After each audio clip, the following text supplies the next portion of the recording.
8 mai. Quelle journée admirable! J'ai passé toute la matinée étendue sur l'herbe, devant ma maison, sous l'énorme platane qui la couvre, l'abrite et l'ombrage tout entière. J'aime ce pays, et j'aime y vivre parce que j'y ai mes racines, ces profondes et délicates racines qui attachent un homme à la terre où sont nés et morts ses aïeux, qui l'attachent à ce qu'on pense et à ce qu'on mange, aux usages comme aux nourritures, aux locutions locales, aux intonations des paysans, aux odeurs du sol, des villages et de l'air lui-même. J'aime ma maison où j'ai grandi. De mes fenêtres, je vois la Seine qui coule, le long de mon jardin, derrière la route, presque chez moi, la grande et large Seine qui va de Rouen au Havre, couverte de bateaux qui passent. À gauche, là-bas, Rouen, la vaste ville aux toits bleus, sous le peuple pointu des clochers gothiques.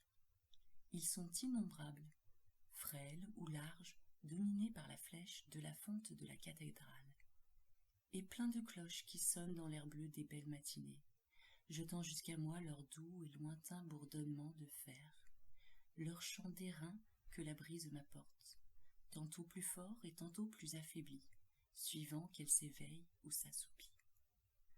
Comme il faisait bon ce matin. Vers 11 heures, un long convoi de navires, traîné par un remorqueur, gros comme une mouche, et qui râlait de peine en vomissant une fumée épaisse, défila devant ma grille. Après, 2 goélettes anglaises, dont le pavillon rouge ondoyait sur le ciel, venait un superbe 3-mâts brésilien, tout blanc, admirablement propre et luisant. Je le saluai, je ne sais pourquoi, tant ce navire me fit plaisir à voir. 12 mai. J'ai un peu de fièvre depuis quelques jours. Je me sens souffrant, ou plutôt, je me sens triste. D'où viennent ces influences mystérieuses qui changent en découragement notre bonheur et notre confiance en détresse? On dirait que l'air invisible, est plein d'inconnaissables puissances dont nous subissons les voisinages mystérieux. Je m'éveille, plein de gaieté, avec des envies de chanter dans la gorge. Pourquoi? Je descends le long de l'eau. Et soudain, après une courte promenade, je rentre désolée, comme si quelque malheur m'attendait chez moi. Pourquoi? Est-ce un frisson de froid qui, frôlant ma peau, a ébranlé mes nerfs et assombri mon âme? Est-ce la forme des nuages, ou la couleur du jour, la couleur des choses, si variable qui, passant par mes yeux, a troublé ma pensée? Sait-on tout ce qui nous entoure, tout ce que nous voyons sans le regarder, tout ce que nous frôlons sans le connaître, tout ce que nous touchons sans le palper, tout ce que nous rencontrons sans le distinguer, a sur nous, sur nos organes et par eux sur nos idées, sur notre cœur lui-même, des effets rapides, surprenants et inexplicables. Comme il est profond, ce mystère de l'invisible. Nous ne le pouvons sonder avec nos sens misérables, avec nos yeux qui ne savent apercevoir ni le trop petit, ni le trop grand, ni le trop près, ni le trop loin, ni les habitants d'une étoile, ni les habitants d'une goutte d'eau. Avec nos oreilles qui nous trompent, car elles nous transmettent les vibrations de l'air en notes sonores. Elles sont des fées qui font ce miracle de changer en bruit, ce mouvement, et par cette métamorphose donnent naissance à la musique, qui rend chantante l'agitation muette de la nature. Avec notre odorat, plus faible que celui du chien, avec notre goût, qui peut à peine discerner l'âge d'un vin. Ah, si nous avions d'autres organes qui accompliraient en notre faveur d'autres miracles, que de choses nous pourrions découvrir encore autour de nous. 16 mai. Je suis malade, décidément. Je me portais si bien le mois dernier. J'ai la fièvre, une fièvre atroce, ou plutôt un énervement fiévreux, qui rend mon âme aussi souffrante que mon corps. J'ai sans cesse cette sensation affreuse d'un danger menaçant, cette appréhension d'un malheur qui vient ou de la mort qui approche, ce pressentiment qui est sans doute l'atteinte d'un mal encore inconnu, germant dans le sang et dans la chair. 18 mai. Je viens d'aller consulter un médecin, car je ne pouvais plus dormir.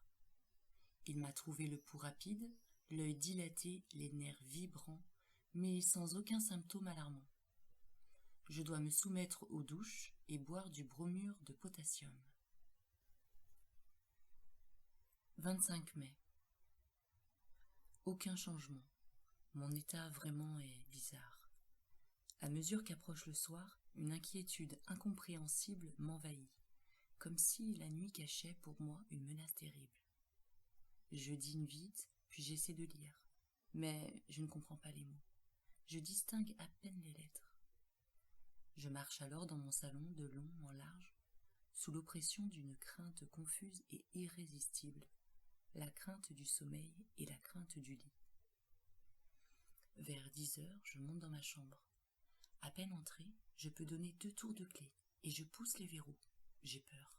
De quoi? Je ne redoutais rien jusqu'ici. J'ouvre mes armoires, je regarde sous mon lit, j'écoute. Quoi? Est-ce étrange qu'un simple malaise, un trouble de la circulation peut-être, l'irritation d'un filet nerveux, un peu de congestion, une toute petite perturbation dans le fonctionnement si imparfait et si délicat de notre machine vivante, puisse faire un mélancolique du plus joyeux des hommes et un poltron du plus brave? Puis je me couche, et j'attends le sommeil comme on attendrait le bourreau. Je l'attends avec l'épouvante de sa venue, et mon cœur bat, et mes jambes frémissent, et tout mon corps tressaille dans la chaleur des draps, jusqu'au moment où je tombe tout à coup dans le repos, comme on tomberait pour s'y noyer dans un gouffre d'eau stagnante. Je ne le sens pas venir, comme autrefois, ce sommeil perfide, caché près de moi, qui me guette, qui va me saisir par la tête et me fermer les yeux, m'anéantir. Je dors. Longtemps, 2 ou 3 heures, puis un rêve, non, un cauchemar m'étreint. Je sens bien que je suis couché et que je dors. Je le sens et je le sais. Et je sens aussi que quelqu'un s'approche de moi, me regarde, me palpe, monte sur mon lit, s'agenouille sur ma poitrine, me prend le cou entre ses mains et serre de toute sa force pour m'étrangler. Moi, je me débats, lié par cette impuissance atroce qui nous paralyse dans les songes. Je veux crier, je ne peux pas. Je veux remuer, je ne peux pas. J'essaie avec des efforts affreux, en haletant, de me tourner, de rejeter cet être qui m'écrase et qui m'étouffe. Je ne peux pas. Et soudain, je m'éveille, affolé, couvert de sueur. J'allume une bougie. Je suis seule. Après cette crise qui se renouvelle toutes les nuits, je dors enfin avec calme jusqu'à l'aurore. 2 juin. Mon état s'est encore aggravé. Qu'ai-je donc? Le bromure n'y fait rien, les douches n'y font rien. Tantôt, pour fatiguer mon corps, si las pourtant, j'allais faire un tour dans la forêt de Roumare. Je crus d'abord que l'air frais, léger et doux, plein d'odeurs d'herbes et de feuilles, me versait aux veines un sang nouveau, au cœur une énergie nouvelle. Je pris une grande avenue de chasse, puis je tournai vers la Bouille, par une allée étroite, entre 2 armées d'arbres, démesurément hauts qui mettaient un toit vert, épais, presque noir, entre le ciel et moi. Un frisson me saisit soudain, non pas un frisson de froid, mais un étrange frisson d'angoisse. Je hâtai le pas, inquiet d'être seul dans ce bois, apeuré sans raison, stupidement, par la profonde solitude. Tout à coup, il me sembla que j'étais suivi, qu'on marchait sur mes talons, tout prêt à me toucher. Je me retournai brusquement. j'étais seule. Je ne vis derrière moi que la droite et large allée vide, haute, redoutablement vide, et de l'autre côté elle s'étendait aussi à perte de vue, toute pareille, effrayante. Je fermai les yeux, pourquoi, et je me mis à tourner sur un talon très vite, comme une toupie. Je faillis tomber. Je rouvris les yeux, les arbres dansaient, la terre flottait et je dus m'asseoir. Puis, je ne savais plus par où j'étais venue. Bizarre idée, bizarre idée, je ne savais plus du tout. Je partis par le côté qui se trouvait à ma droite, et je revins dans l'avenue qui m'avait amené au milieu de la forêt. 3 juin. La nuit a été horrible. Je vais m'absenter pendant quelques semaines. Un petit voyage, sans doute, me remettra. 2 juillet. Je rentre. Je suis guérie. J'ai fait d'ailleurs une excursion charmante. J'ai visité le mont Saint-Michel que je ne connaissais pas. Quelle vision quand on arrive, comme moi, à Avranches vers la fin du jour. La ville est sur une colline, et on me conduisit dans le jardin public, au bout de la cité. Je poussai un cri d'étonnement. Une baie démesurée s'étendait devant moi, à perte de vue, entre 2 côtes écartées se perdant au loin dans les brumes. Et au milieu de cette immense baie jaune, sous un ciel d'or et de clarté, s'élevait, sombre et pointu, un mont étrange, au milieu des sables. Le soleil venait de disparaître, et sur l'horizon encore flamboyant, se dessinait le profil de ce fantastique rocher qui porte sur son sommet un fantastique monument. Dès l'aurore, j'allai vers lui. La marée était basse, comme la veille au soir, et je regardais se dresser devant moi, à mesure que j'approchais d'elle, la surprenante abbaye. Après plusieurs heures de marche, j'atteignis l'énorme bloc de pierre qui porte la petite cité dominée par la grande église. Ayant gravi la rue étroite et rapide, j'entrai dans la plus admirable demeure gothique construite pour Dieu sur la terre, vaste comme une ville, pleine de salles basses écrasées sous des voûtes et de hautes galeries que soutiennent de frêles colonnes. J'entrai dans ce gigantesque bijou de granit, aussi léger qu'une dentelle, couvert de tours, de sveltes clochetons où montent des escaliers tortus et qui lancent dans le ciel bleu des jours, dans le ciel noir des nuits, leurs têtes bizarres hérissées de chimères, de diables, de bêtes fantastiques, de fleurs monstrueuses et reliées l'un à l'autre par de fines arches ouvragées. Quand je fus sur le sommet, je dis au moine qui m'accompagnait : « Mon père, comme vous devez être bien ici. » Il répondit : « Il y a beaucoup de vent, monsieur. » Et nous nous mîmes à causer en regardant monter la mer, qui courait sur le sable et le couvrait d'une cuirasse d'acier. Et le moine me conta des histoires, toutes les vieilles histoires de ce lieu, des légendes, toujours des légendes. Une d'elles me frappa beaucoup. Les gens du pays, ceux du mont, prétendent qu'on entend parler la nuit dans les sables, puis qu'on entend bêler 2 chèvres, l'une avec une voix forte, l'autre avec une voix faible. Les incrédules affirment que ce sont les cris des oiseaux de mer, qui ressemblent tantôt à des bêlements et tantôt à des plaintes humaines. Mais les pêcheurs attardés jurent avoir rencontré, rôdant sur les dunes, entre 2 marées, autour de la petite ville jetée ainsi loin du monde, un vieux berger dont on ne voit jamais la tête couverte de son manteau, et qui conduit en marchant devant eux un bouc à figure d'homme et une chèvre à figure de femme, tous deux avec de longs cheveux blancs, se querellant dans une langue inconnue, puis cessant soudain de crier pour bêler de toutes leurs forces. Je dis au moine : « Y croyez-vous ? » Il murmura : « Je ne sais pas. » Je repris : « S'il existait sur la terre d'autres êtres que nous, comment ne les connaîtrions-nous point depuis longtemps ? Comment ne les auriez-vous pas vus, vous ? Comment ne les aurais-je pas vus, moi? Il répondit. Est-ce que nous voyons la 100 000e partie de ce qui existe? Tenez, voici le vent qui est la plus grande force de la nature, qui renverse les hommes, abat les édifices, déracine les arbres, soulève la mer en montagne d'eau, détruit les falaises et jette aux brisants les grands navires. Le vent qui tue, qui siffle, qui gémit, qui mugit. L'avez-vous vu et pouvez-vous le voir? Il existe pourtant. Je me tus devant ce simple raisonnement. Cet homme était un sage ou peut-être un sot. Je ne l'aurais pas pu affirmer au juste, mais je me tus. Ce qu'il disait là, je l'avais pensé souvent. 3 juillet.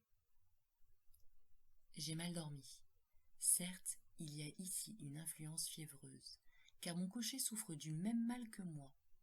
En rentrant hier, j'avais remarqué sa pâleur singulière. Je lui demandai « Qu'est-ce que vous avez, Jean ?» « J'ai que je ne peux plus me reposer, monsieur. Ce sont mes nuits qui mangent mes jours.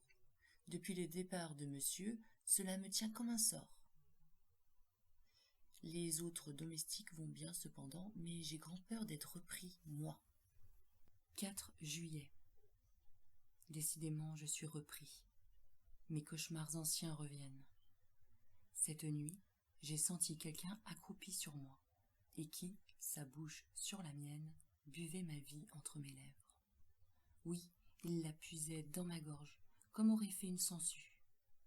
Puis il s'est levé, repu, et moi je me suis réveillée, tellement meurtrie, brisée, anéantie, que je ne pouvais plus remuer. Si cela continue encore quelques jours, je repartirai certainement. 5 juillet. Ai-je perdu la raison? Ce qui s'est passé la nuit dernière est tellement étrange que ma tête s'égare quand j'y songe.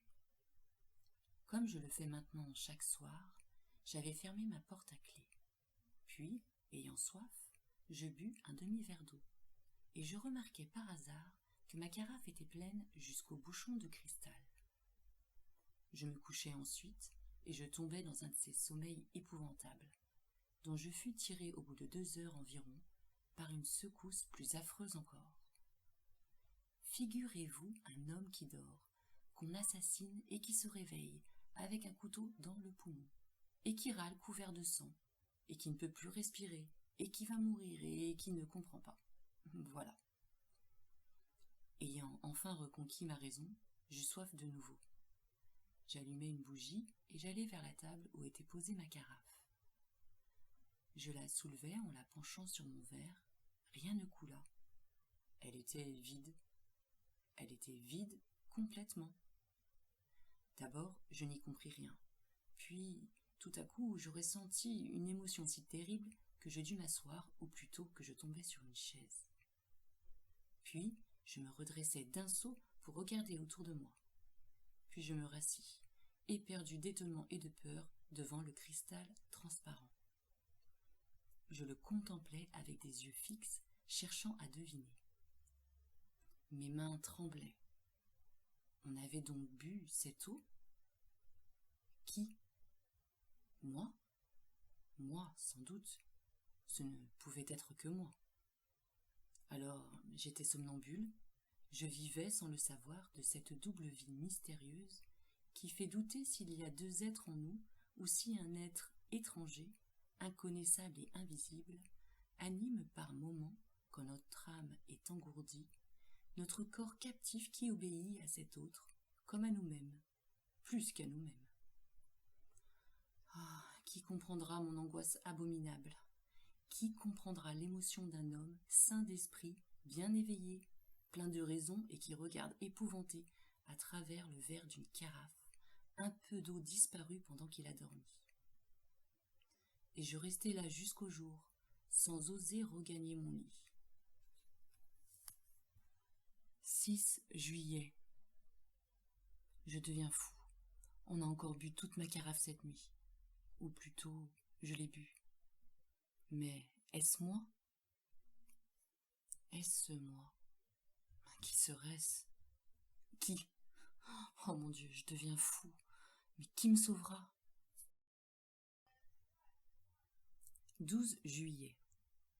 Paris. J'avais donc perdu la tête les jours derniers. J'ai dû être le jouet de mon imagination énervée, à moins que je ne sois vraiment somnambule, ou que j'aie subi une de ces influences constatées, mais inexplicables jusqu'ici, qu'on appelle suggestion. En tout cas, mon affolement touchait à la démence, et 24 heures de Paris ont suffi pour me remettre d'aplomb. Hier, après des courses et des visites qui m'ont fait passer dans l'âme de l'air nouveau et vivifiant, j'ai fini ma soirée au Théâtre Français. On y jouait une pièce d'Alexandre Dumas fils, et cet esprit alerte et puissant a achevé de me guérir. Certes, la solitude est dangereuse pour les intelligences qui travaillent. Il me faut autour de nous des hommes qui pensent et qui parlent. Quand nous sommes seuls longtemps, nous peuplons le vide de fantômes. Je suis rentrée à l'hôtel très gai, par les boulevards. Au coudoiement de la foule, je songeais, non sans ironie, à mes terreurs, à mes suppositions de l'autre semaine, car j'ai cru, oui, j'ai cru, qu'un être invisible habitait sous mon toit. Comme notre tête est faible et s'effare, et s'égare vite, dès qu'un petit fait incompréhensible nous frappe. Au lieu de conclure par ces simples mots « je ne comprends pas parce que la cause m'échappe », nous imaginons aussitôt des mystères effrayants et des puissances surnaturelles. 14 juillet. Fête de la République. Je me suis promenée par les rues. Les pétards et les drapeaux m'amusaient comme un enfant. C'est pourtant fort bête d'être joyeux à date fixe par décret du gouvernement. Le peuple est un troupeau imbécile, tantôt stupidement patient et tantôt férocement révolté. On lui dit « amuse-toi », il s'amuse. On lui dit « va te battre avec le voisin », il va se battre. On lui dit « vote pour l'empereur », il vote pour l'empereur. Puis on lui dit « vote pour la République » et il vote pour la République. Ceux qui le dirigent sont aussi sots, mais au lieu d'obéir à des hommes, ils obéissent à des principes, lesquels ne peuvent être que niais, stériles et faux, par cela même qu'ils sont des principes, c'est-à-dire des idées réputées certaines et immuables, en ce monde où l'on n'est sûr de rien, puisque la lumière est une illusion, puisque le bruit est une illusion. 16 juillet. J'ai vu hier des choses qui m'ont beaucoup troublée.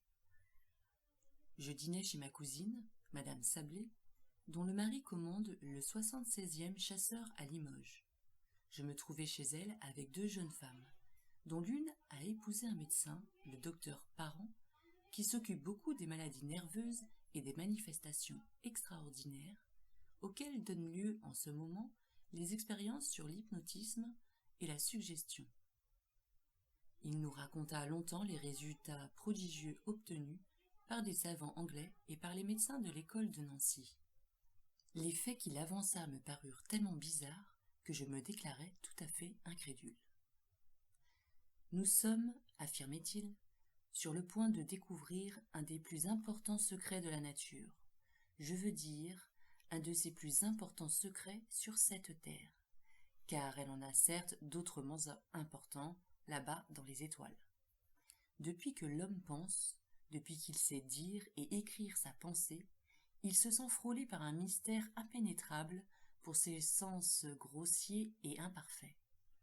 Et il tâche de suppléer par l'effort de son intelligence à l'impuissance de ses organes. Quand cette intelligence demeurait encore à l'état rudimentaire, cette hantise des phénomènes invisibles a pris des formes banalement effrayantes. De là sont nées les croyances populaires au surnaturel, les légendes des esprits rôdeurs, des fées, des gnomes, des revenants. Je dirais même la légende de Dieu, car nos conceptions de l'ouvrier créateur, de quelque religion qu'elles nous viennent, sont bien les inventions les plus médiocres, les plus stupides, les plus inacceptables, sorties du cerveau apeuré des créatures. Rien de plus vrai que cette parole de Voltaire. Dieu a fait l'homme à son image, mais l'homme le lui a bien rendu. Mais depuis un peu plus d'un siècle, on semble pressentir quelque chose de nouveau. Mesmer et quelques autres nous ont mis sur une voie inattendue, et nous sommes arrivés vraiment, depuis 4 ou 5 ans surtout, à des résultats surprenants. Ma cousine, très incrédule aussi, souriait. Le docteur Parent lui dit « Voulez-vous que j'essaie de vous endormir, madame ?»« Oui, je veux bien. » Elle s'assit dans un fauteuil et il commença à la regarder fixement, la fascinant. Moi, je me sentis soudain un peu troublé, le cœur battant, la gorge serrée. Je voyais les yeux de madame Sablé s'alourdir, sa bouche se crisper, sa poitrine haleter. Au bout de 10 minutes, elle dormait. « Mettez-vous derrière elle, » dit le médecin. Et je m'assis derrière elle. Il lui plaça entre les mains une carte de visite en lui disant « Ceci est un miroir. Que voyez-vous dedans ?» Elle répondit « Je vois mon cousin. » « Que fait-il » ?« Il se tord la moustache. » « Et maintenant ?» Il tire de sa poche une photographie. « Quelle est cette photographie ?»« La sienne. » C'était vrai, et cette photographie venait de m'être livrée le soir même à l'hôtel. Comment est-il sur ce portrait ? Il se tient debout avec son chapeau à la main. Donc, elle voyait dans cette carte, dans ce carton blanc, comme elle eût vu dans une glace. Les jeunes femmes épouvantées disaient « Assez, assez, assez !» Mais le docteur ordonna « Vous vous lèverez demain à 8 heures, puis vous irez trouver à son hôtel votre cousin, et vous le supplierez de vous prêter 5 000 francs que votre mari vous demande et qu'il vous réclamera à son prochain voyage. » Puis il la réveilla. En rentrant à l'hôtel, je songeais à cette curieuse séance, et des doutes m'assaillirent, non point sur l'absolu, sur l'insoupçonnable bonne foi de ma cousine, que je connaissais comme une sœur depuis l'enfance, mais sur une supercherie possible du docteur. Ne dissimulait-il pas dans sa main une glace qu'il montrait à la jeune femme endormie, en même temps que sa carte de visite ? Les prestidigitateurs de profession font des choses autrement singulières. Je rentrai donc et je me couchai. Or, ce matin, vers 8h30, je fus réveillé par mon valet de chambre qui me dit « C'est madame Sablé qui demande à parler à monsieur tout de suite. » Je m'habillai à la hâte et je la reçus. Elle s'assit fort troublée, les yeux baissés, et sans lever son voile, elle me dit « Mon cher cousin, j'ai un gros service à vous demander. »« Lequel, ma cousine ?»« Cela me gêne beaucoup de vous le dire, et pourtant, il le faut. J'ai besoin, absolument besoin, de 5 000 francs. »« Allons donc, vous ?»« Oui, moi, ou plutôt mon mari, qui me charge de les trouver. » J'étais tellement stupéfait que je balbutiais mes réponses. Je me demandais si vraiment elle ne s'était pas moquée de moi avec le docteur Parent, si ce n'était pas là une simple farce préparée d'avance et fort bien jouée. Mais, en la regardant avec attention, tous mes doutes se dissipèrent. Elle tremblait d'angoisse, tant cette démarche lui était douloureuse, et je compris qu'elle avait la gorge pleine de sanglots. Je la savais fort riche, et je repris. « Comment ? Votre mari n'a pas 5 000 francs à sa disposition ? Voyons, réfléchissez. Êtes-vous sûr qu'il vous a chargé de me les demander ?» Elle hésita quelques secondes, comme si elle eût fait un grand effort pour chercher dans son souvenir. Puis elle répondit « Oui, oui, j'en suis sûre. »« Il vous l'a écrit ?» Elle hésita encore, réfléchissant. Je devinais le travail torturant de sa pensée. Elle ne savait pas. Elle savait seulement qu'elle devait m'emprunter 5 000 francs pour son mari. Donc, elle osa mentir. « Oui, il m'a écrit. »« Quand donc ? Vous ne m'avez parlé de rien hier. »« J'ai reçu sa lettre ce matin. » « Pouvez-vous me la montrer? Non, non, non, elle contenait des choses intimes, trop personnelles, je l'ai brûlée. Alors, c'est que votre mari fait des dettes? Elle hésita encore, puis murmura: Je ne sais pas. Je déclarai brusquement: C'est que je ne puis disposer de 5000 francs en ce moment, ma chère cousine. Elle poussa une sorte de cri de souffrance. Oh, je vous en prie, trouvez-les. Elle s'exaltait, joignait les mains comme si elle m'eût prié. J'entendais sa voix changer de ton. Elle pleurait et bégayait, harcelée, dominée par l'ordre irrésistible qu'elle avait reçu. Oh, je vous en supplie, si vous saviez comme je souffre, il me les faut aujourd'hui. J'eus pitié d'elle. Vous les aurez tantôt, je vous le jure. Elle s'écria. Oh, merci, merci, que vous êtes bon. Je repris. Vous rappelez-vous ce qui s'est passé hier chez vous? Oui. Vous rappelez-vous que le docteur Parent vous a endormi? Oui. Eh bien, il vous a ordonné de venir m'emprunter ce matin 5000 francs, et vous obéissez en ce moment à cette suggestion. Elle réfléchit quelques secondes et répondit: Puisque c'est mon mari qui les demande. Pendant 1 heure, j'essayai de la convaincre, mais je n'y pus parvenir. Quand elle fut partie, je courus chez le docteur. Il allait sortir, et il m'écouta en souriant, puis il dit: Croyez-vous maintenant? Oui, il le faut bien. Allons chez votre parente. Elle sommeillait déjà sur une chaise longue, accablée de fatigue. Le médecin lui prit le pouls, la regarda quelque temps, une main levée vers ses yeux qu'elle ferma peu à peu, sous l'effort insoutenable de cette puissance magnétique. Quand elle fut endormie: Votre mari n'a plus besoin de 5000 francs. Vous allez donc oublier que vous avez prié votre cousin de vous les prêter. Et, s'il vous parle de cela, vous ne comprendrez pas. Puis, il la réveilla. Je tirai de ma poche un portefeuille. Voici, ma chère cousine, ce que vous m'avez demandé ce matin. Elle fut tellement surprise que je n'osai pas insister. J'essayai cependant de ranimer sa mémoire, mais elle nia avec force, crut que je me moquais d'elle et faillit à la fin se fâcher. Voilà, je viens de rentrer et je n'ai pu déjeuner, tant cette expérience m'a bouleversée. 19 juillet. Beaucoup de personnes à qui j'ai raconté cette aventure se sont moquées de moi. Je ne sais plus que penser. Le sage dit peut-être. 21 juillet. J'ai été dîner à Bougival, puis j'ai passé la soirée au bal des canotiers. Décidément, tout dépend des lieux et des milieux. Croire au surnaturel dans l'île de la Grenouillère serait le comble de la folie. Mais au sommet du Mont Saint-Michel? Mais dans les Indes? Nous subissons effroyablement l'influence de ce qui nous entoure. Je rentrerai chez moi la semaine prochaine.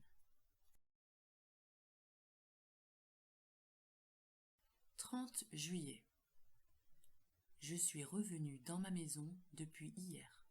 Tout va bien. 2 août. Rien de nouveau. Il fait un temps superbe. Je passe mes journées à regarder couler la Seine. 4 août. Querelle parmi mes domestiques.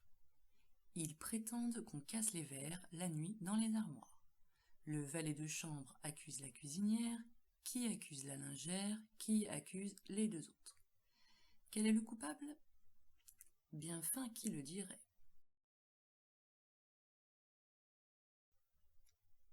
6 août.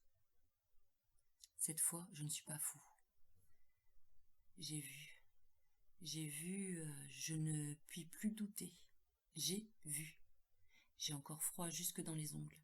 J'ai encore peur jusque dans les moelles. J'ai vu. Je me promenais à 2 heures, en plein soleil, dans mon parterre de rosiers, dans l'allée des rosiers d'automne qui commence à fleurir. Comme je m'arrêtais à regarder un géant des batailles qui portait 3 fleurs magnifiques, je vis distinctement, tout près de moi, la tige d'une de ces roses se pliait, comme si une main invisible l'eût tordue, puis se cassait, comme si cette main l'eût cueillie. Puis la fleur s'éleva, suivant une courbe qu'aurait décrite un bras en la portant vers une bouche, et elle resta suspendue dans l'air transparent, toute seule, immobile, effrayante tache rouge à 3 pas de mes yeux. Éperdu, je me jetai sur elle pour la saisir. Je ne trouvais rien, elle avait disparu. Alors je fus pris d'une colère furieuse contre moi-même, car il n'est pas permis à un homme raisonnable et sérieux d'avoir de pareilles hallucinations. Mais était-ce bien une hallucination ? Je me retournai pour chercher la tige, et je la retrouvai immédiatement sur l'arbuste, fraîchement brisée entre les 2 autres roses demeurées à la branche. Alors, je rentrai chez moi l'âme bouleversée, car je suis certain, maintenant, certain comme de l'alternance des jours et des nuits, qu'il existe près de moi un être invisible, qui se nourrit de lait et d'eau, qui peut toucher aux choses, les prendre et les changer de place, doué par conséquent d'une nature matérielle, bien qu'imperceptible pour nos sens, et qui habite comme moi sous mon toit. 7 août. J'ai dormi tranquille. Il a bu l'eau de ma carafe, mais n'a point troublé mon sommeil. Je me demande si je suis fou. En me promenant, tantôt au grand soleil, le long de la rivière, des doutes me sont venus sur ma raison. Non point des doutes vagues comme j'en avais jusqu'ici, mais des doutes précis, absolus. J'ai vu des fous. J'en ai connu qui restaient intelligents, lucides, clairvoyants, même sur toutes les choses de la vie, sauf sur un point. Ils parlaient de tout avec clarté, avec souplesse, avec profondeur, et soudain leurs pensées, touchant l'écueil de leur folie, s'y déchiraient en pièces, s'éparpillaient et sombraient dans cet océan effrayant et furieux, plein de vagues bondissantes, de brouillards, de bourrasques qu'on nomme la démence. Certes, je me croirais fou, absolument fou, si je n'étais conscient, si je ne connaissais parfaitement mon état, si je ne le sondais en l'analysant avec une complète lucidité. Je ne serais donc, en somme, qu'un halluciné raisonnant. Un trouble inconnu se serait produit dans mon cerveau, un de ces troubles qu'essaient de noter et de préciser aujourd'hui les physiologistes, et ce trouble aurait déterminé dans mon esprit, dans l'ordre et la logique de mes idées, une crevasse profonde. Des phénomènes semblables ont lieu dans le rêve qui nous promène à travers les fantasmagories les plus invraisemblables, sans que nous en soyons surpris, parce que l'appareil vérificateur, parce que le sens du contrôle est endormi, tandis que la faculté imaginative veille et travaille. Ne se peut-il pas qu'une des imperceptibles touches du clavier cérébral se retrouve paralysée chez moi ? Des hommes, à la suite d'accidents, perdent la mémoire des noms propres, ou des verbes, ou des chiffres, ou seulement des dates. Les localisations de toutes les parcelles de la pensée sont aujourd'hui prouvées. Or, quoi d'étonnant à ce que ma faculté de contrôler l'irréalité de certaines hallucinations se trouve engourdie chez moi en ce moment. Je songeais à tout cela en suivant le bord de l'eau. Le soleil couvrait de clarté la rivière, faisait la terre délicieuse, emplissait mon regard d'amour pour la vie, pour les hirondelles, dont l'agilité est une joie de mes yeux, pour les herbes de la rive, dont le frémissement est un bonheur à mes oreilles. Peu à peu, cependant, un malaise inexplicable me pénétrait. Une force, me semblait-il, une force occulte m'engourdissait, m'arrêtait, m'empêchait d'aller plus loin, me rappelait en arrière. J'éprouvais ce besoin douloureux de rentrer qui vous oppresse, quand on a laissé au logis un malade aimé et que le pressentiment vous saisit d'une aggravation de son mal. Donc, je revins malgré moi, sûr que j'allais trouver dans ma maison une mauvaise nouvelle, une lettre ou une dépêche. Il n'y avait rien, et je demeurais plus surpris et plus inquiet que si j'avais eu de nouveau quelques visions fantastiques. 8 août. J'ai passé hier une affreuse soirée. Il ne se manifeste plus, mais je le sens près de moi, m'épiant, me regardant, me pénétrant, me dominant et plus redoutable, en se cachant ainsi que s'il signalait par des phénomènes surnaturels sa présence invisible et constante. J'ai dormi pourtant. 9 août. Rien, mais j'ai peur. 10 août. Rien, mais qu'arrivera-t-il demain? 11 août. Toujours rien. Je ne puis plus rester chez moi avec cette crainte et cette pensée entrée en mon âme. Je vais partir. 12 août, 10 heures du soir. Tout le jour, j'ai voulu m'en aller, je n'ai pas pu. J'ai voulu accomplir cet acte de liberté si facile, si simple, sortir, monter dans ma voiture pour gagner Rouen. Je n'ai pas pu. Pourquoi? 13 août. Quand on est atteint par certaines maladies, tous les ressorts de l'être physique semblent brisés, toutes les énergies anéanties, tous les muscles relâchés, les os devenus mous comme la chair et la chair liquide comme de l'eau. J'éprouve cela dans mon être moral d'une façon étrange et désolante. Je n'ai plus aucune force, aucun courage, aucune domination sur moi, aucun pouvoir même de mettre en mouvement ma volonté. Je ne peux plus vouloir, mais quelqu'un veut pour moi et j'obéis. 14 août. Je suis perdu. Quelqu'un possède mon âme et la gouverne. Quelqu'un ordonne tous mes actes, tous mes mouvements, toutes mes pensées. Je ne suis plus rien en moi, rien qu'un spectateur, esclave et terrifié de toutes les choses que j'accomplis. Je désire sortir, je ne peux pas. Il ne veut pas, et je reste, éperdu, tremblant, dans le fauteuil où il me tient assis. Je désire seulement me lever, me soulever, afin de me croire maître de moi. Je ne peux pas. Je suis rivé à mon siège, et mon siège adhère au sol, de telle sorte qu'aucune force ne nous soulèverait. Puis, tout d'un coup, il faut que j'aille au fond de mon jardin, cueillir des fraises et les manger. Et j'y vais. Je cueille des fraises et je les mange. Oh mon Dieu, mon Dieu, mon Dieu, mais est-il un Dieu? S'il en est un, délivrez-moi, sauvez-moi, secourez-moi, pardon, pitié, grâce, sauvez-moi. Oh, quelle souffrance, quelle torture, oh, quelle horreur.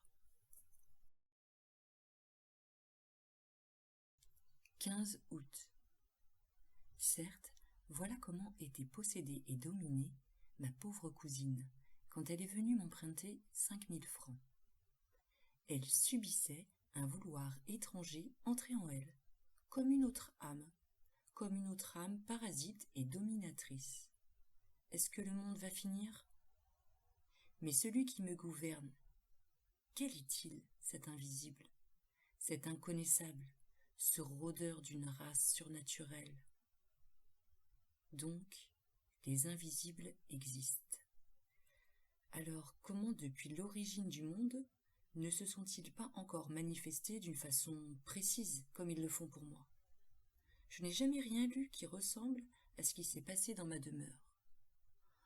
Oh, si je pouvais la quitter, si je pouvais m'en aller et fuir et ne pas revenir, je serais sauvée, mais je ne peux pas.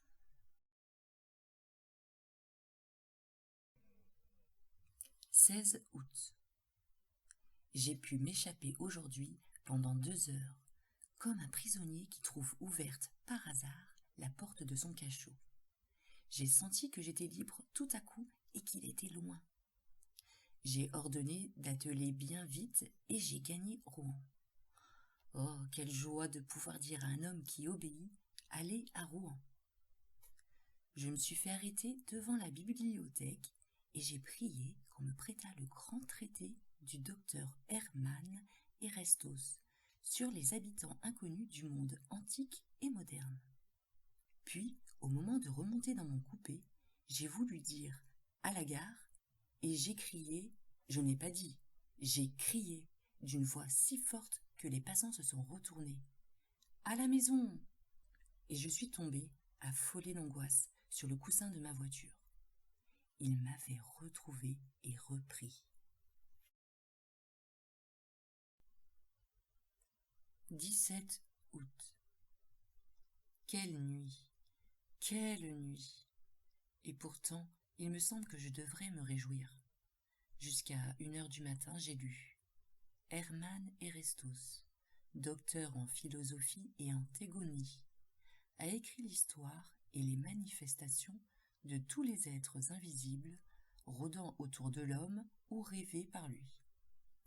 Il décrit leurs origines, leurs domaines, leur puissance. Mais aucun d'eux ne ressemble à celui qui me hante.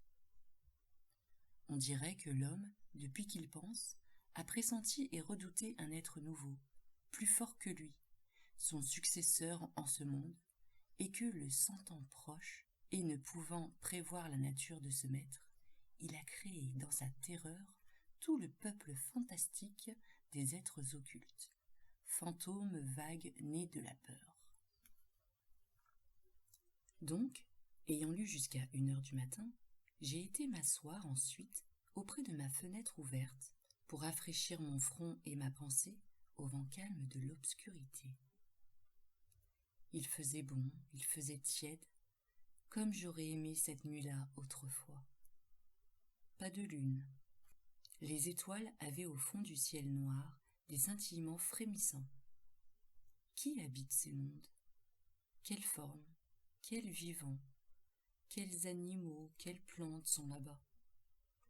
Ceux qui pensent dans ces univers lointains que savent-ils plus que nous? Que peuvent-ils plus que nous? Que voient-ils que nous ne connaissons point? Un d'eux, un jour ou l'autre, traversant l'espace, n'apparaîtrait-il pas sur notre terre pour la conquérir, comme les Normands jadis traversaient la mer pour asservir des peuples plus faibles? Nous sommes si infirmes, si désarmés, si ignorants, si petits, nous autres, sur ce grain de boue qui tourne délayé dans une goutte d'eau. Je m'assoupis en rêvant ainsi au vent frais du soir.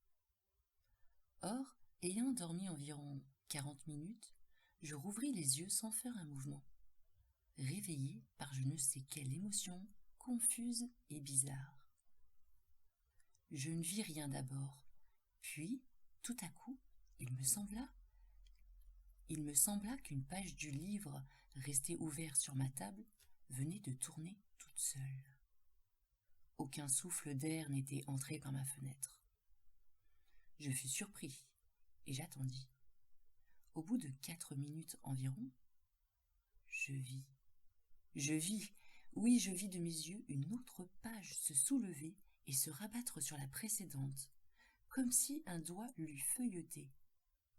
Mon fauteuil était vide, semblait vide, mais je compris qu'il était là, lui, assis à ma place, et qu'il lisait. D'un bond furieux, d'un bond de bête révoltée qui va éventrer son dompteur, je traversai ma chambre pour le saisir, pour l'étreindre, pour le tuer. Mais mon siège, avant que je l'eusse atteint, se renversa comme si on eût fui devant moi.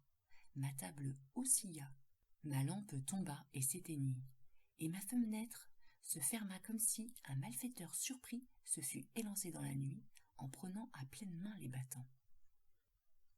Donc il s'était sauvé. Il avait eu peur de moi, lui.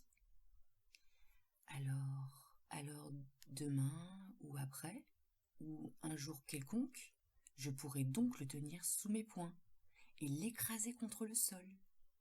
Est-ce que les chiens, quelquefois, ne mordent point et n'étranglent pas leur maître ? 18 août. J'ai songé toute la journée.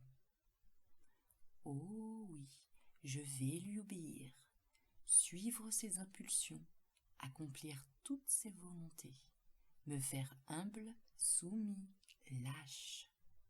Il est le plus fort. Mais une heure viendra. 19 août. Je sais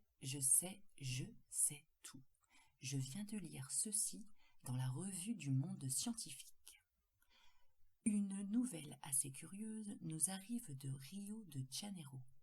Une folie, une épidémie de folie, comparable aux démences contagieuses qui atteignirent les peuples d'Europe au Moyen-Âge, sévit en ce moment dans la province de San Paulo. Les habitants éperdus quittent leurs maisons, désertent leurs villages, abandonnent leur culture, se disant poursuivis, possédés, gouvernés comme un bétail humain, par des êtres invisibles bien que tangibles, des sortes de vampires qui se nourrissent de leur vie, pendant leur sommeil, et qui boivent en outre de l'eau et du lait sans paraître touchés à aucun autre aliment. Monsieur le professeur Don Pedro Henrique, accompagné de plusieurs savants médecins, est parti pour la province de San Paulo afin d'étudier sur place les origines et les manifestations de cette surprenante folie et de proposer à l'empereur les mesures qui lui paraîtront le plus propres à rappeler à la raison ces populations en délire. Ah, je me rappelle le beau 3 mâts brésilien qui passa sous mes fenêtres en remontant la Seine le 8 mai dernier. Je le trouvais si joli, si blanc, si gai. L'être était dessus, venant de là-bas, où sa race est née. Et il m'a vu. Il a vu ma demeure blanche aussi, et il a sauté du navire sur la rive. Oh mon Dieu! À présent, je sais, je devine. Le règne de l'homme est fini.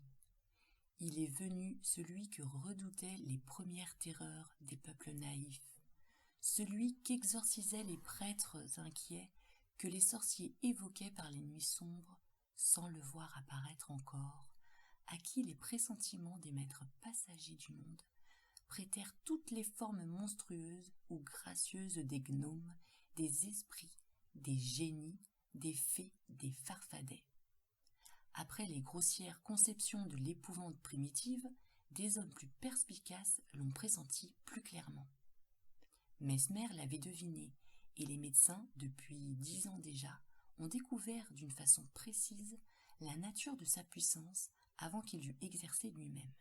Ils ont joué avec cette arme du Seigneur nouveau, la domination d'un mystérieux vouloir sur l'âme humaine devenue esclave. Ils ont appelé cela magnétisme, hypnotisme, suggestion, que sais-je. Je les ai vus s'amuser comme des enfants imprudents avec cette horrible puissance. Malheur à nous, malheur à l'homme. Il est venu comment se nomme-t-il ? Il me semble qu'il me crie son nom et je ne l'entends pas. Oui, il le crie, j'écoute. Je ne peux pas. Répète. Le Horla. J'ai entendu le Horla. C'est lui. Le Horla. Il est venu. Ah, le vautour a mangé la colombe, le loup a mangé le mouton, le lion a dévoré le buffle aux cornes aiguës, l'homme a tué le lion avec la flèche, avec le glaive, avec la poudre. Mais le Horla va faire de l'homme ce que nous avons fait du cheval et du bœuf, sa chose, son serviteur et sa nourriture, par la simple puissance de sa volonté. Malheur à nous. Pourtant, L'animal, quelquefois, se révolte et tue celui qui l'a dompté. Moi aussi je veux. Je pourrais. Mais il faut le connaître, le toucher, le voir. Les savants disent que l'œil de la bête diffère du nôtre, ne distingue point comme le nôtre. Et mon œil à moi ne peut distinguer le nouveau venu qui m'opprime. Et mon œil à moi ne peut distinguer le nouveau venu qui m'opprime. Pourquoi? Oh, je me rappelle à présent les paroles du moine du Mont Saint-Michel. Est-ce que nous voyons la 100 000e partie de ce qui existe? Tenez, voici le vent qui est la plus grande force de la nature, qui renverse les hommes, abat les édifices, déracine les arbres, soulève la mer en montagne d'eau, détruit les falaises et jette au brisant les grands navires, le vent qui tue, qui siffle, qui gémit, qui mugit. L'avez-vous vu et pouvez-vous le voir? Il existe pourtant. Et je songeais encore. Mon œil est si faible, si imparfait, qu'il ne distingue même point les corps durs s'ils sont transparents comme le verre. Qu'une glace sans teint barre mon chemin, il me jette dessus comme l'oiseau entré dans une chambre se casse la tête aux vitres. 1000 choses en outre le trompent et l'égarent. Quoi d'étonnant alors à ceux qui ne sachent point apercevoir un corps nouveau que la lumière traverse. Un être nouveau, pourquoi pas? Il devait venir, assurément. Pourquoi serions-nous les derniers? Nous ne le distinguons point, ainsi que tous les autres créés avant nous? C'est que sa nature est plus parfaite, son corps plus fin et plus fini que le nôtre si faible, si maladroitement conçu, encombré d'organes toujours fatigués, toujours forcés, comme des ressorts trop complexes que le nôtre, qui vit comme une plante et comme une bête, en se nourrissant péniblement d'air, d'herbe et de viande. Machine animale en proie aux maladies, aux déformations, aux putréfactions, poussive, mal réglée, naïve et bizarre, ingénieusement mal faite, œuvre grossière et délicate, ébauche d'êtres qui pourraient devenir intelligents et superbes. Nous sommes quelques-uns, si peu sur ce monde, depuis l'huître jusqu'à l'homme. Pourquoi pas un de plus, une fois accomplie la période qui sépare les apparitions successives de toutes les espèces diverses? Pourquoi pas un de plus? Pourquoi pas aussi d'autres arbres aux fleurs immenses, éclatantes et parfumant des régions entières? Pourquoi pas d'autres éléments que le feu, l'air, la terre et l'eau? Ils sont 4, rien que 4. Ces pères nourriciers, des êtres, quelle pitié! Pourquoi ne sont-ils pas 40, 400, 4000? Comme tout est pauvre. Ah, l'éléphant, l'hippopotame, que de grâce! Le chameau, que d'élégance! Mais direz-vous, le papillon, une fleur qui vole? J'en rêve un qui serait grand comme 100 univers, avec des ailes dont je ne puis même exprimer la forme, la beauté, la couleur et le mouvement. Mais je le vois, il va d'étoile en étoile, les rafraîchissant et les embaumant au souffle harmonieux et léger de sa course. Et les peuples de là-haut le regardent passer, extasiés et ravis. Qu'ai-je donc? C'est lui, le Horla, qui me hante et qui me fait penser ses folies. Il est en moi, il devient mon âme. Je le tuerai.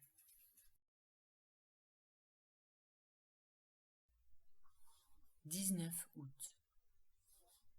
Je le tuerai. Je l'ai vu. Je me suis assis hier soir à ma table et je fis semblant d'écrire avec une grande attention. Je savais bien qu'il viendrait rôder autour de moi, tout près, si près que je pourrais peut-être le toucher, le saisir, Et alors, j'aurais la force d'être désespérée. J'aurais mes mains, mes genoux, ma poitrine, mon front, mes dents pour l'étrangler, l'écraser, le mordre, le déchirer. Et je le guettais avec tous mes organes surexcités. J'avais allumé mes 2 lampes et les 8 bougies de ma cheminée, comme si j'eusse pu, dans cette clarté, le découvrir. En face de moi, mon lit, un vieux lit de chêne à colonnes. À droite, ma cheminée, à gauche, ma porte fermée avec soin, après l'avoir laissée longtemps ouverte afin de la tirer. Derrière moi, une très haute armoire à glace, qui me servait chaque jour pour me raser, pour m'habiller, et où j'avais coutume de me regarder, de la tête aux pieds, chaque fois que je passais devant. Donc, je faisais semblant d'écrire pour le tromper, car il m'épiait lui aussi. Et soudain, je sentis, je fus certain qu'il lisait par-dessus mon épaule, qu'il était là, frôlant mon oreille.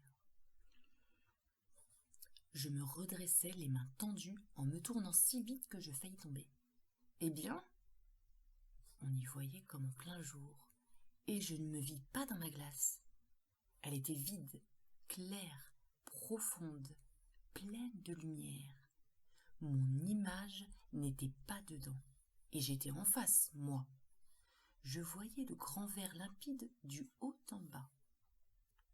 Et je regardais cela avec des yeux affolés, et je n'osais plus avancer.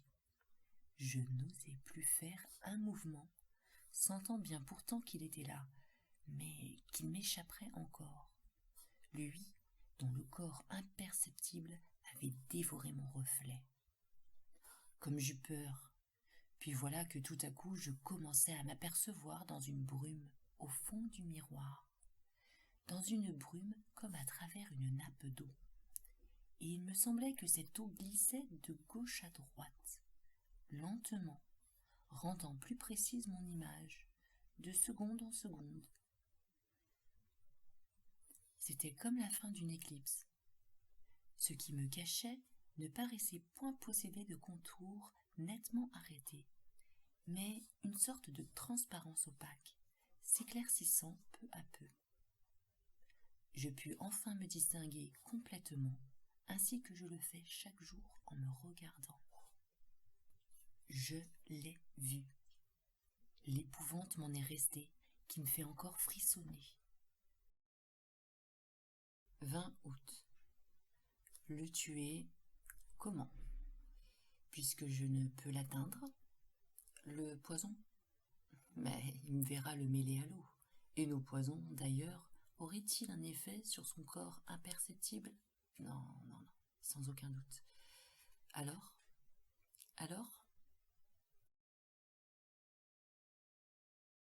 21 août. J'ai fait venir un serrurier de Rouen et lui ai commandé pour ma chambre des persiennes de fer, comme on a à Paris certains hôtels particuliers au rez-de-chaussée par crainte des voleurs. Il me fera, en outre, une porte pareille. Je me suis donné pour un poltron, mais je m'en moque. 10 septembre. Rouen, hôtel Continental. C'est fait, mais est-il mort? J'ai l'âme bouleversée de ce que j'ai vu. Hier, donc, le serrurier ayant posé ma persienne et ma porte de fer, j'ai laissé tout ouvert, jusqu'à minuit, bien qu'il commençât à faire froid. Tout à coup, j'ai senti qu'il était là, et une joie folle m'a saisi. Je me suis levée lentement, et j'ai marché à droite, à gauche, longtemps pour qu'il ne devinât rien. Puis, j'ai ôté mes bottines et mis mes savates avec négligence. Puis j'ai fermé ma persienne de fer et revenant à pas tranquille vers la porte, j'ai fermé la porte aussi à double tour. Retournant alors vers la fenêtre, je la fixai par un cadenas, dont je mis la clé dans ma poche. Tout à coup, je compris qu'il s'agitait autour de moi, qu'il avait peur à son tour, qu'il m'ordonnait de lui ouvrir. Je faillis céder, je ne cédai pas, mais m'adossant à la porte, je l'entrebâillai tout juste assez pour passer, moi, à reculons, et comme je suis très grand, ma tête touchait au linteau. J'étais sûr qu'il n'avait pu s'échapper, et je l'enfermai, tout seul, tout seul. Quelle joie je le donnais! Alors, je descendis en courant, je pris dans mon salon, sous ma chambre, mes 2 lampes, et je renversai toute l'huile sur le tapis, sur les meubles, partout. Puis, j'y mis le feu, et je me sauvai, après avoir bien refermé, à double tour, la grande porte d'entrée. Et j'allai me cacher au fond de mon jardin, dans un massif de lauriers. Comme ce fut long, comme ce fut long. Tout était noir, muet, immobile. Pas un souffle d'air, pas une étoile. Des montagnes de nuages qu'on ne voyait point, mais qui pesaient sur mon âme, si lourd, si lourd. Je regardais ma maison et j'attendais. Comme ce fut long. Je croyais déjà que le feu s'était éteint, tout seul, ou qu'il l'avait éteint, lui. Quand une des fenêtres d'en bas creva sous la poussée de l'incendie, et une flamme, une grande flamme rouge et jaune, longue, molle, caressante, monta le long du mur blanc et le baisa jusqu'au toit. Une lueur courut dans les arbres, dans les branches, dans les feuilles, et un frisson de peur aussi. Les oiseaux se réveillaient, un chien se mit à hurler, il me sembla que le jour se levait. 2 autres fenêtres éclatèrent aussitôt, et je vis que tout le bas de ma demeure n'était plus qu'un effrayant brasier. Mais un cri horrible, suraigu, déchirant, un cri de femme passa dans la nuit, et 2 mansardes s'ouvrirent. J'avais oublié mes domestiques. Je vis leurs faces affolées et leurs bras qui s'agitaient. Alors, éperdu d'horreur, je me mis à courir vers le village en hurlant « Au secours, au secours! Au feu, au feu !» Je rencontrais des gens qui s'en venaient déjà et je retournais avec eux pour voir. La maison, maintenant, n'était plus qu'un bûcher horrible et magnifique, un bûcher monstrueux, éclairant toute la terre, un bûcher où brûlaient des hommes et où il brûlait aussi lui, mon prisonnier, l'être nouveau, le nouveau maître, le Horla. Soudain, le toit tout entier s'engloutit entre les murs et un volcan de flammes jaillit jusqu'au ciel. Par toutes les fenêtres ouvertes sur la fournaise, je voyais la cuve de feu et je pensais qu'il était là, dans ce four. Mort? Peut-être. Son corps que le jour traversait n'était-il pas indestructible par les moyens qui tuent les nôtres? S'il n'était pas mort. Seul, peut-être, le temps a prise sur l'être invisible et redoutable. Pourquoi ce corps transparent, ce corps inconnaissable, ce corps d'esprit, s'il devait craindre, lui aussi, les maux, les blessures, les infirmités, la destruction prématurée? La destruction prématurée, toute l'épouvante humaine vient d'elle. Après l'homme, le Horla. Après celui qui peut mourir tous les jours, à toutes les heures, à toutes les minutes, par tous les accidents, est venu celui qui ne doit mourir qu'à son jour, à son heure, à sa minute, parce qu'il a touché la limite de son existence. Non, non, sans aucun doute, il n'est pas mort. Alors, Alors il va donc falloir que je me tue, moi.